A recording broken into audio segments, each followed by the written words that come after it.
मुझे लगता है कि आरक्षण बिल्कुल खत्म होगा नहीं। आरक्षण देने वाले संविधान सभा है।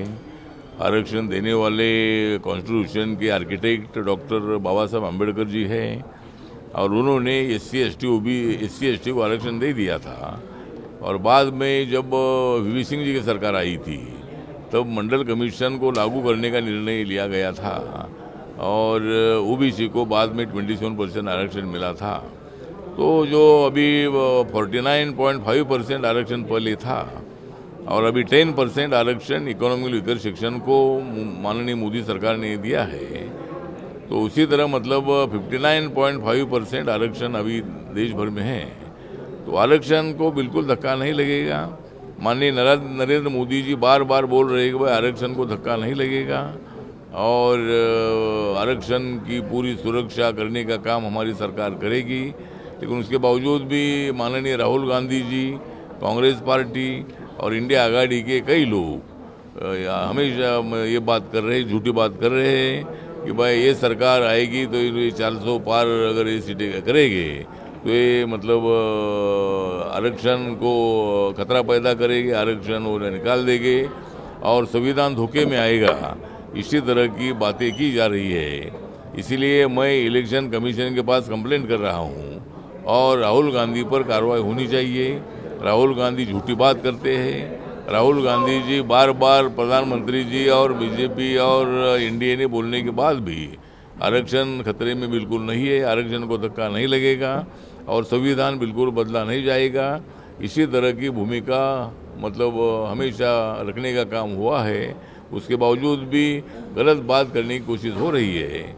इसीलिए इलेक्शन कमीशन ने राहुल गांधी पर कार्रवाई करनी चाहिए और उनका मुंह बंद करने वैसे नहीं है, लेकिन जो गलत बातें हैं इस गलत बातों को उन्होंने झूठी बात नहीं करना चाहिए, ऐसा हमारा कहना है।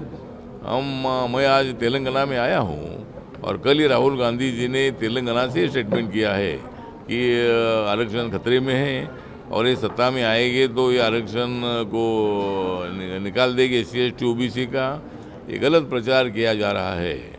आज मैं यहाँ हैदराबाद में आया हूँ और मेरी पार्टी जो रिपब्लिकन पार्टी ऑफ इंडिया है, मेरे पार्टी ने एक कैंडिडेट जो है बजूला रवि कुमार जो हमारे स्टेट के प्रेसिडेंट है, उनको वरंगल से जो शेड्यूल कास्ट रिजर्व सीट है वहाँ से वो चुनाव लड़ रहे हैं। बाकी के 16 सीटों पर हम बीजेपी का समर्थन कर रहे हैं और उसके साथ साथ आंध्र प्रदेश में जो 25 सीटें जो लोकसभा की है उसमें जो विजयवाड़ा की सीट है वहाँ से परम शिवा नागेश्वर राव जो हमारे पार्टी के ऑल इंडिया के नेता हैं तो उनको हमने टिकट दे दिया है। लेकिन बाकी की सीटों पर हम बीजेपी का और चंद्रबाबू नायडू जी के अलायंस का सपोर्ट कर रहे हैं और विधानसभा में हमने एक भी सीट नहीं खड़ी की है। 175 सीटों में हम वहाँ चंद्रबाबू नायडू जी के और बीजेपी के अलायंस को हम पूरा सपोर्ट कर रहे हैं और पूरे देश भर में वातावरण अच्छा है कि साउथ इंडिया में बीजेपी का जनाधार बढ़ता जा रहा है। तमिलनाडु में पांडिचेरी में बीजेपी स्ट्रांग हो रही है। आंध्र प्रदेश में चंद्रबाबू नायडू और बीजेपी का अलायंस होने से कम 25 सीटों में से 20 से ज़्यादा सीटें वो जीतेंगे, ऐसा हमें पूरा विश्वास है। और यहाँ तेलंगाना में भी 2019 में बीजेपी की 4 सीटें थी, अभी 8-10 सीटें यहाँ बीजेपी की चुनकर आ सकती है। और नॉर्थ इंडिया में तो बीजेपी स्ट्रांग है, नॉर्थ ईस्ट में बीजेपी स्ट्रांग है। इसीलिए हमें 400 पार का जो नारा मोदी साहब ने दिया है उसको इम्प्लीमेंट करने का काम, उसको सफल बनाने का हम दूसरे नंबर पर आएंगे और देश के तमाम 140 करोड़ लोगों को न्याय देने की कोशिश हमारी है। हमारी सरकार ना मुसलमानों के खिलाफ है ना दलितों के खिलाफ है, सबको न्याय देने का काम हमारी सरकार का है और सबका साथ सबका विकास ये नरेंद्र मोदी जी का नारा है। तो उस नारे को हम देश भर में इम्प्लीमेंट करने का काम कर रहे हैं। मुझे लगता है कि ऐसा कोई बदलने का उनकी सरकार आएगी भी नहीं और बदलने का जो उसका काम है ये इसी तरह की बातें करते हैं।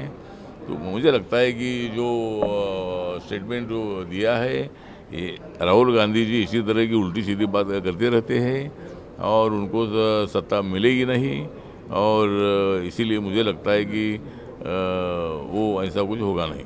कांग्रेस पार्टी बहुत सारे लोग छोड़ रहे हैं, लेकिन सबका आरोप एक ही है कि राम मंदिर का विरोध कांग्रेस ने किया और हम लोग राम का नाम लेते हैं, इसलिए हमें पार्टी में हमें मोलेस्टेशन और कई सारे की चीज़ों को तो बात सही है कि कांग्रेस पार्टी राम का नाम तो लेती है लेकिन राम को मानती नहीं है।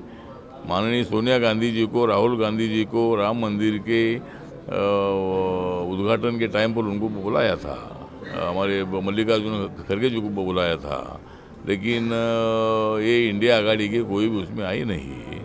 मुझे लगता है कि भाई ये लोग ये राम विरोधक है, ये राम को ये लोग मानते नहीं है। वो हिंदुओं का वोट तो लेना चाहते हैं लेकिन राम को नहीं मानते हैं। तो मुझे लगता है कि भाई ये कांग्रेस की नीति हमेशा ऐसी रही है, मुस्लिम माइनॉरिटी को खुश करने के लिए बीजेपी पर अटैक करना, बीजेपी को बदनाम करने का काम करना, ये उनकी शैली रही है। लेकिन अभी क्लाइमेट बदल चुका है। नरेंद्र मोदी जी ने इस क्लाइमेट को अपने तरफ खींच लिया है और ये कांग्रेस के जो लोगों का जो आरोप है, जिन्होंने कांग्रेस छोड़ी है, उनका आरोप सही है कि भाई ये लोग राम को नहीं मानते हैं और लेकिन गरीबों का वोट लेना चाहते हैं। एक आखिरी सवाल, ईडी आज रेड कर रहा है, झारखंड में मंत्री है उनके ये के घर से 26 करोड़ कैश मिला है। झारखंड में 26 करोड़ कैश मिला है। ईडी ने, झारखंड सरकार के मंत्री हैं उनके सहयोगियों के घर से 26 करोड़ कैश मिला है, ईडी ने रेड किया है। हाँ, मुझे लगता है कि भाई ईडी ने जिस तरह वहाँ के मुख्यमंत्री हेमंत सोरेन है, तो ये भी मतलब एक केस में ईडी के माध्यम से वो अभी जेल में है। तो वहाँ जो मंत्रिमंडल जो है वो करप्ट मंत्रिमंडल है। अभी एक मंत्री के पास इतना पैसा मिलना, एक गरीबों की लूट करना, ये बात बहुत बड़ी गंभीर है और ईडी ने जो कार्रवाई की है सही कार्रवाई है। इसीलिए सरकार को सत्ता में रहने का कोई अधिकार नहीं है। हेमंत सोरेन जेल में गए हैं, अभी ये भी मंत्री जेल में जाएंगे। तो ये जो करप्शन है, ये करप्शन बढ़ाने का काम ये कर रहे हैं और नरेंद्र मोदी जी का एक ही लक्ष्य है कि हमको करप्शन खत्म करना है और करप्शन मुक्त भारत की उनकी भूमिका है और हम करप्शन खत्म करेंगे और आम आदमी को सामाजिक और आर्थिक न्याय देने का काम हम करते रहेंगे।